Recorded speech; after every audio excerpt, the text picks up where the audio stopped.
Assalamualaikum warahmatullahi wabarakatuh. Bismillahirrahmanirrahim. Alhamdulillahirabbil alamin. Wassalatu wassalamu ala asrafil anbiya'i wal mursalin wa ala alihi washabihi ajmain. Amma ba'du. Pertama-tama, puji syukur kehadirat Allah Subhanahu wa taala yang telah memberikan kesehatan sehingga saya dapat membuat tugas video ujian akhir semester, yaitu mata kuliah Akhlak Tasawuf.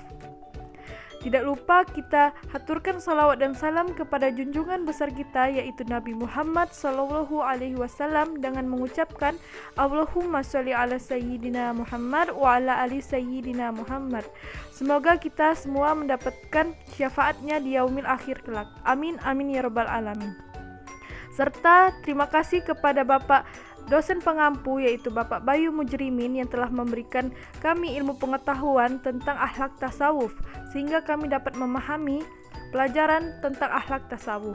Pertama-tama di sini saya akan memperkenalkan diri. Nama saya Seruni Putri Kastulani dari Prodi Pendidikan Agama Islam dari kelas 2A PAI reguler. Di sini saya akan mempresentasikan salah satu materi akhlak tasawuf yang berjudul Akhlak Islami.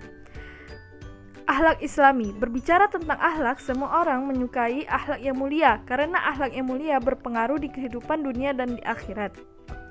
Kata akhlak berasal dari bahasa Arab, yaitu khuluq, yang berarti kelakuan manusia yang dapat membedakan mana yang baik dan mana yang buruk.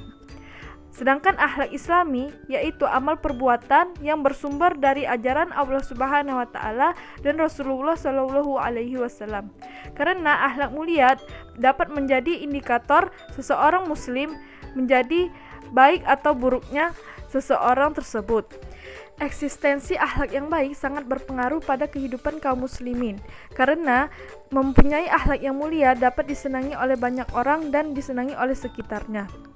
Akhlak mulia menjadi pedoman dan tujuan bagi kaum muslimin dan muslimat yang ada di muka bumi ini untuk mendapatkan ketentraman jiwa dan tidak mudah putus asa, serta bertujuan untuk mendekatkan diri kepada Allah Subhanahu wa taala, menambahkan ketakwaan kepada Allah Subhanahu wa taala, dan memudahkan untuk mendapatkan pahala di sisi Allah Subhanahu wa taala. Seperti yang dikatakan oleh Imam Al-Ghazali, yaitu akhlak merupakan sifat atau perbuatan yang mendorong perbuatan-perbuatan spontan tanpa memerlukan pertimbangan dari pikiran.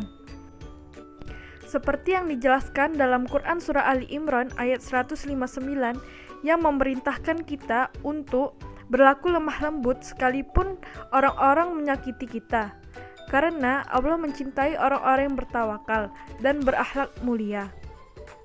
Banyak sekali cara agar bisa menjadi orang-orang yang berakhlak mulia. Contohnya ialah selalu mematuhi perintah Allah Subhanahu wa taala, menjauhi larangan Allah Subhanahu wa taala, saling membantu sesama, ikhlas dalam melakukan sesuatu, dan bersyukur terhadap apapun yang terjadi dan tidak putus asa kepada rahmat Allah Subhanahu wa taala. Yang kedua ialah ruang lingkup akhlak Islami. Akhlak Islami berhubungan dengan beberapa aspek. Yang pertama ialah akhlak terhadap Allah Subhanahu wa taala, yang kedua ialah akhlak terhadap sesama manusia, dan yang ketiga ialah akhlak terhadap lingkungan. Baiklah, pertama-tama saya akan membahas tentang akhlak terhadap Allah Subhanahu wa taala. Maksud dari akhlak terhadap Allah Subhanahu wa taala ialah sikap dan perbuatan yang seharusnya kita lakukan sebagai makhluk ciptaan Allah Subhanahu wa taala kepada Allah Subhanahu wa taala sebagai Sang Khalik atau Maha Pencipta. Sehingga kita diwajibkan untuk mengikuti perintah-perintah yang ada di dalam Al-Qur'an dan hadis, serta menjauhi larangan-larangan yang ada di dalam Al-Qur'an dan hadis. Sekurang-kurangnya ada 4 alasan mengapa kita harus berakhlak mulia kepada Allah Subhanahu wa taala. Yang pertama ialah karena Allah Subhanahu wa taala yang menciptakan manusia. Dan yang kedua ialah karena Allah Subhanahu wa taala telah memberikan kita perlengkapan atau kelengkapan panca indera seperti penglihatan, pendengaran, penciuman, dan dapat berbicara. Yang ketiga ialah karena Allah Subhanahu wa taala telah memenuhi kebutuhan hidup kita sehari-hari. Dan yang terakhir ialah karena Allah Subhanahu wa taala telah memuliakan manusia dan memberi kemampuan kepada manusia untuk menguasai daratan dan lautan. Yang kedua, setelah membahas akhlak terhadap Allah Subhanahu wa Ta'ala, ialah akhlak terhadap sesama manusia, yaitu berkaitan dengan perilaku manusia terhadap sesama. Seperti contohnya ialah bentuk larangan manusia untuk menyakiti orang-orang di sekitarnya, seperti membunuh, mencaci maki, bertengkar, dan lain-lain.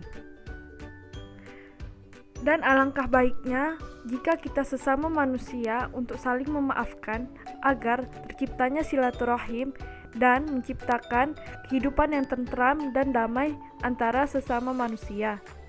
Yang terakhir ialah akhlak terhadap lingkungan. Maksud dari akhlak terhadap lingkungan ialah akhlak manusia kepada lingkungan sekitarnya, seperti akhlak manusia kepada binatang, kepada tumbuhan, dan benda-benda mati di sekitarnya. Seperti yang dijelaskan dalam Al-Quran, Quran Surah Al-Hasyr ayat 5, yang berisikan tentang bahwasanya apa saja yang ditebang pohon-pohon di sekitarnya dan apa saja yang dibiarkan tumbuh-tumbuh di sekitarnya, maka itu adalah kehendak Allah Subhanahu wa Ta'ala, dan Allah tidak menyukai orang-orang yang fasik. Mungkin itu saja yang dapat saya sampaikan. Demikianlah presentasi saya. Mohon maaf jika ada kesalahan dan kekurangan. Wabillahi taufiq wal hidayah. Wassalamualaikum warahmatullahi wabarakatuh.